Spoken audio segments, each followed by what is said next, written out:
Here's a little video I put together about a recent trip that I made to Nagaland, which is in northeast India.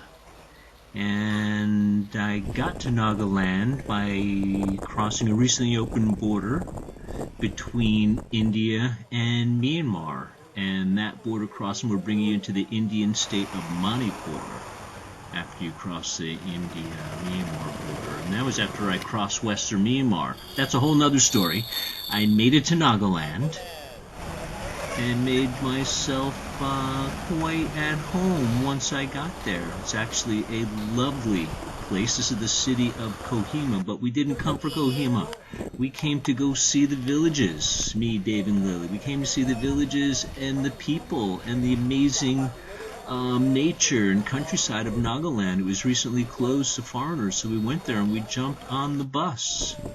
Literally got on the bus and headed out of Kohima, the capital of Nagaland, and went to our first village of Konoma. And in Konoma, you stay at, as in most Naga villages, you stay at a homestay. There aren't any hotels. So you get to the village, and a few of the villagers are allowed to take in foreigners. And that's exactly what we did. We stayed with a lovely older couple here. We stayed with them for 9 days. They told us we were the longest people that had ever stayed at their homestay. That's because Nagaland has recently opened up to independent travelers. Before a year or 2 years ago, it was impossible to go on your own. You had to go with a group. And so you only could stay a couple of days, and you were only allowed 14 days in Nagaland. We stayed for a month.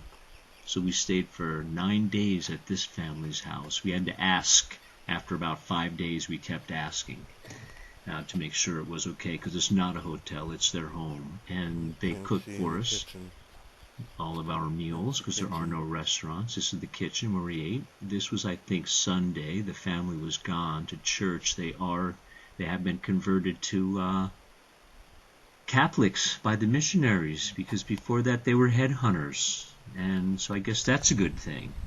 And the village of Konoma is absolutely lovely. This is the terraced rice fields that take up most of the valley. It was the end of the season. The rice, that's why you see the different colors of rice there. Those are the ones that are ready to be harvested or had already been harvested.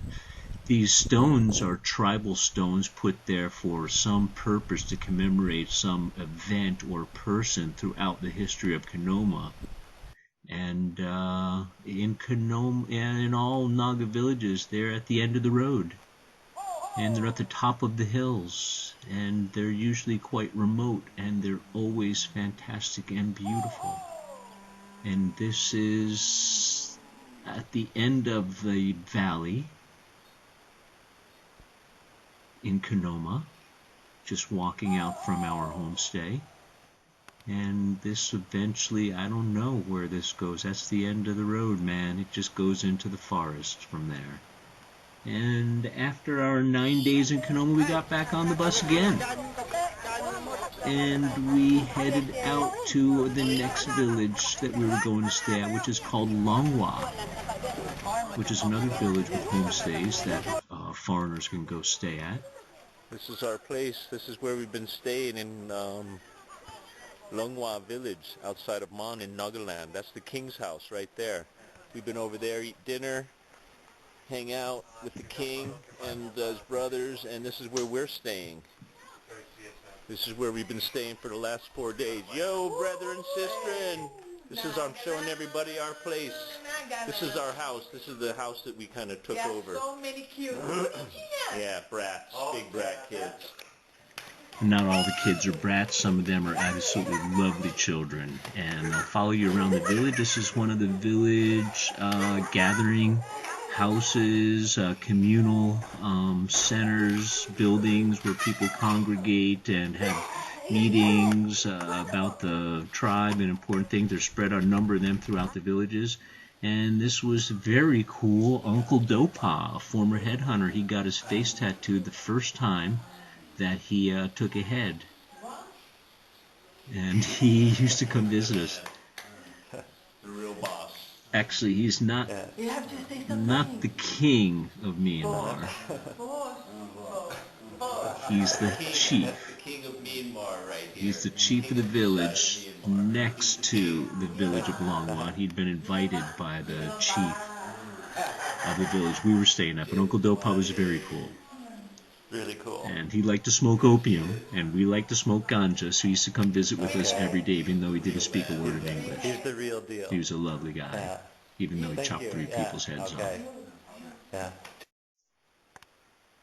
And that is depicted throughout a lot of the carvings in Nagaland. You will see skulls and fearsome creatures and fearsome warriors wearing skulls and lots of decapitated skulls. And that's what the Naga people were known for. They were headhunters, and they were a fearsome tribe throughout the region and lowland India and Assam and the other places nearby. They were quite frightened of the Naga people, and they were actually quite lovely to us. Thank you, sir. They don't chop heads off anymore, but they do still carve, and they do still retain their pride as warriors. And they will all tell you that. They will all tell you that they're warriors. And then they'll ask you when you're leaving. And that's true. That's a big patch of ganja.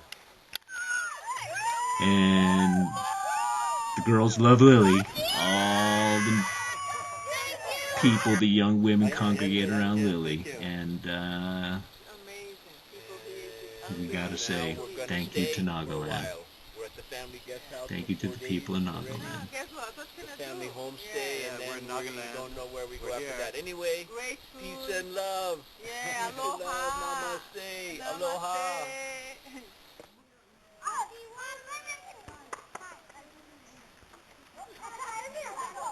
Nagaland is one of those fantastic, special places that I would feel very fortunate to have been able to go to. And it's not for the average sightseer. This is for people that have a keen interest in culture. And again, thank you to Naga people. And aloha and namaste to everyone.